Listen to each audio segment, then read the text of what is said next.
ময়ো যদি দলৰ পৰা কেতিয়াবা আঁতৰি যাওঁ আপুনি ধৰি ল'ব অগপ দল থাকিব, কাৰণ দলটো হৈছে ৰাইজৰ তেজেৰে গঢ়া দল। ইয়াত মানুহৰ আৱেগ জড়িত আছে আৰু সেইকাৰণেই সদায় বিচাৰে যে দলটোৱে এটা শক্তিশালী ভূমিকা সদায় গ্ৰহণ কৰক। আৰু এইটো নহয়, আৰু মই নিজেও নাভাবোঁ যে অগপ দলটোৱে কেৱল ক্ষমতাৰ কাৰণে ৰাজনীতি কৰিছে। গতিকে স্বাভাৱিকতে আমাৰ দলটোৰ চৰিত্ৰ আৰু আন দলৰ চৰিত্ৰৰ মাজত পাৰ্থক্য থাকিবই।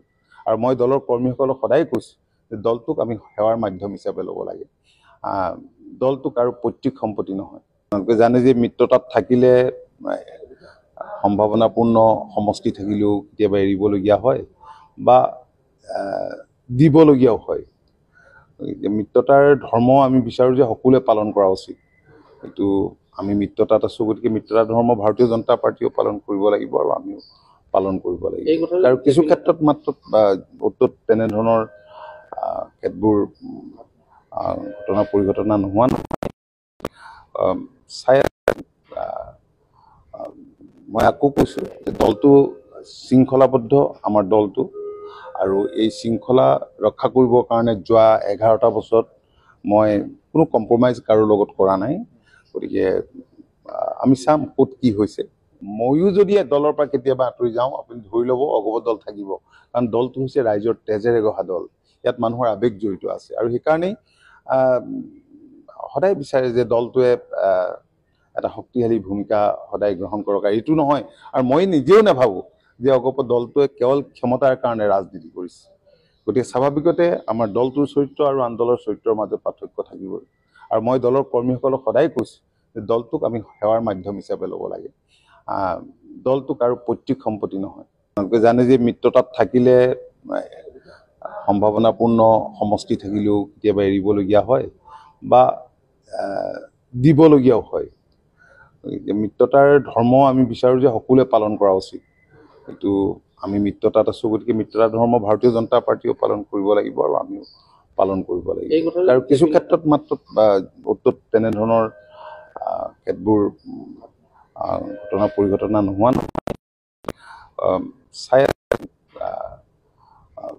মই আকৌ কৈছোঁ যে দলটো শৃংখলাবদ্ধ, আমাৰ দলটো, আৰু এই শৃংখলা ৰক্ষা কৰিবৰ কাৰণে যোৱা 11টা বছৰত মই কোনো কম্প্ৰমাইজ কাৰো লগত কৰা নাই। গতিকে আমি চাম ক'ত কি হৈছে। ময়ো যদি দলৰ পৰা কেতিয়াবা আঁতৰি যাওঁ আপুনি ধৰি ল'ব অগপ দল থাকিব, কাৰণ দলটো হৈছে ৰাইজৰ তেজেৰে গঢ়া দল। ইয়াত মানুহৰ আৱেগ জড়িত আছে আৰু সেইকাৰণেই সদায় বিচাৰে যে দলটোৱে এটা শক্তিশালী ভূমিকা সদায় গ্ৰহণ কৰক। আৰু এইটো নহয়, আৰু মই নিজেও নাভাবোঁ যে অগপ দলটোৱে কেৱল ক্ষমতাৰ কাৰণে ৰাজনীতি কৰিছে।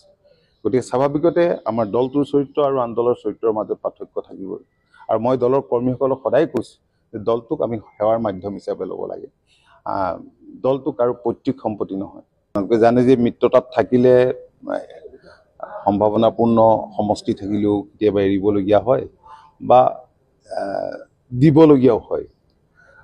মিত্ৰতাৰ ধৰ্ম আমি বিচাৰোঁ যে সকলোৱে পালন কৰা উচিত। এইটো আমি মিত্ৰতাত আছোঁ, গতিকে মিত্ৰতা ধৰ্ম ভাৰতীয় জনতা পাৰ্টীয়েও পালন কৰিব লাগিব আৰু আমিও পালন কৰিব লাগিব। আৰু কিছু ক্ষেত্ৰত মাত্ৰ অত্যত তেনেধৰণৰ কেতবোৰ ঘটনা পৰিঘটনা নোহোৱা নহয়।